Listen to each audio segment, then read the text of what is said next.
teams often, part of their breaking point is miscommunication. One person says something, somebody hears something else. You just start interpreting it differently. Yes.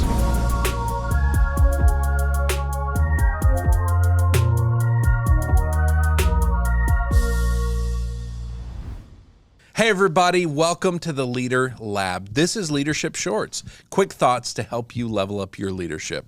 My name is Chad Wright. I'm the founder of Forward Partners, and I'm joined by my partner in podcasting, Emily Gray Steele. Emily, what are we talking about today? Today we're going to talk about a lesson. We're going to learn a lesson about how to truly communicate. Okay. From your puppy dog, London. From my puppy dog, London. She is adorable. John, if you'd do me a favor, put a picture of her up there just so people can see it. Everyone can love her too. Everyone can love her too. And if you are listening on the podcast, we have a YouTube channel. Every episode, we do a video version of this. You can see us having this discussion. And right now, you can see a picture of London. You too can see London. You too can see London. And while you're on YouTube, by the way, like and subscribe. That's a thing we're supposed to ask people to do that we never do. It is a thing. That would actually mean a lot to us. Yeah. So London, it's really funny. When she was little, and she is a teacup Yorkie, and I think the idea is they can fit inside a teacup, which is about accurate. She is fully grown. She's 4.5 pounds. But when she was little, she could literally just fit in the palm of your hand. When she was probably 8-9 weeks old, tiny. And so what was funny about it was Rebecca would be fixing her food, and of course the dog has to eat fancy food, and so we got to prepare it for her. It's not like we just throw the bag on the ground and let her eat. And so Rebecca's preparing her food. And when she was that size, she had the most adorable little bark.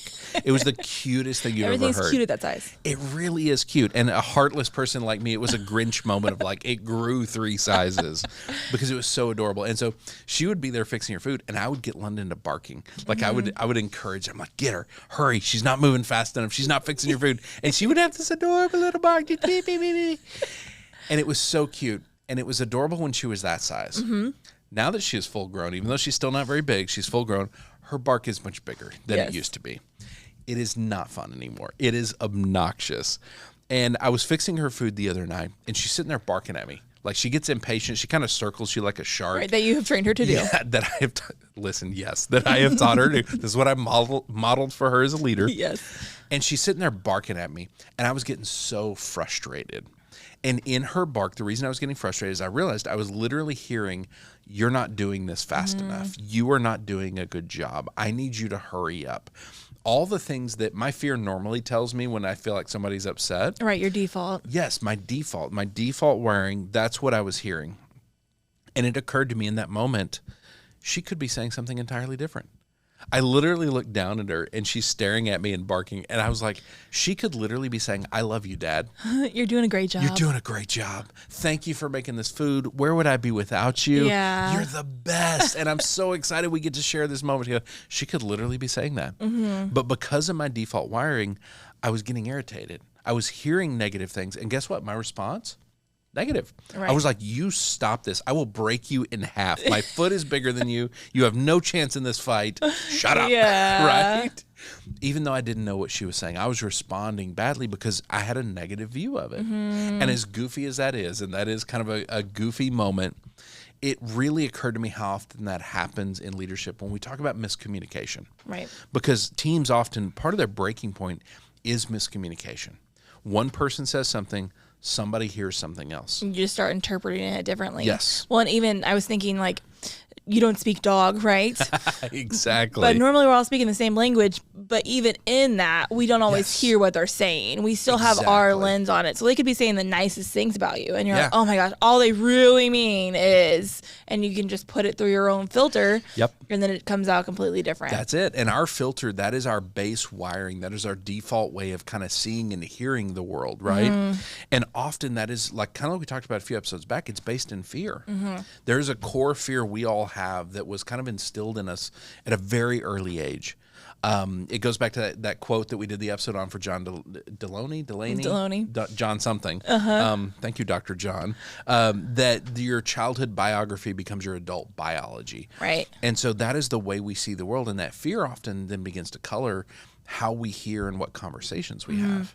And when we think about our teams, if we've got 20 people on our team, that is 20 different ways of viewing the world, most likely. 20 different styles of communicating. And often fear will play a role in that. Right. And so for leaders, there's this chance to start to spot that Am I viewing things and hearing things through my default wiring? And is fear involved in this conversation? Right. If it's clear two people are miscommunicating, are we seeing fear? Are we hearing fear somewhere in this? And as you start to kind of unravel that, it becomes easier and easier, and your team can learn how to communicate. Yeah. And it's just kind of that muscle that you're working and you're figuring out how to do. And so then it doesn't take as much time. Yeah. Well, and really the key to being able to do that is creating space to do that. Mm-hmm. We are moving so fast. We are trying to get things accomplished. We all have too much work to do, too many tasks, too many things on our plate. And as a result, we're moving 1,000 miles an hour. Mm-hmm.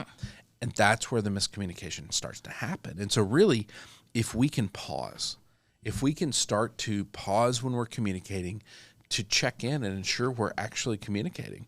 When you say something, if I hear something different, we're not actually communicating. And you're like, cool, got it. And I'm like, okay, cool, he's got it. Yes. And then, but if I don't got it, we're in trouble. Right. And you see that all the time. There's these micro breakdowns in communication throughout the organization, but they start to stack up.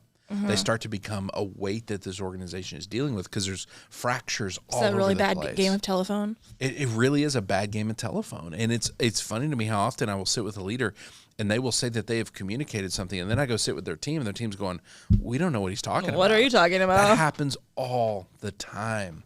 And a lot of that is because we don't pause. We don't check, are you actually hearing me? Mm-hmm. Are we truly connecting? Right. Or am I communicating out of fear the way I like to, and you are hearing out of fear the way you like to, and those two things are not compatible. Mm-hmm. We have to take the work of slowing down and learning that. This is something we encounter leaders all over the place. Every organization we work with, communication is the issue that is identified all the time. Miscommunication is part of what's holding your team back. I promise you, there's a version of your team, no matter how well you're communicating, that is in some way being held back by this. And so if you can learn to recognize that base wiring that we all have, when you can learn to recognize fear when it's involved in conversations, when it's blocking communication from happening, you can start to change things. But every bit of that requires being intentional and pausing, creating space for those discoveries, and making sure that you are able to find out if there is a breakdown. That's pausing, that's creating space for that. And so I would encourage you to do that. Slow down just enough to say, am I actually being heard? Mm-hmm. Am I actually hearing the person across from me? If people want to send us questions, ideas, maybe pictures of their puppies, where do they send that to? They can send it to lab@forwardpartners.net. lab@forwardpartners.net. Mm-hmm. If they want to find our socials where we are putting out content all over the place about leadership, where do they find that? @forwardpartner. @forwardpartner, all the major socials. All right, thank you for joining me for this conversation. John, thank you for producing Wilco Workspaces. Thank you for your partnership on this.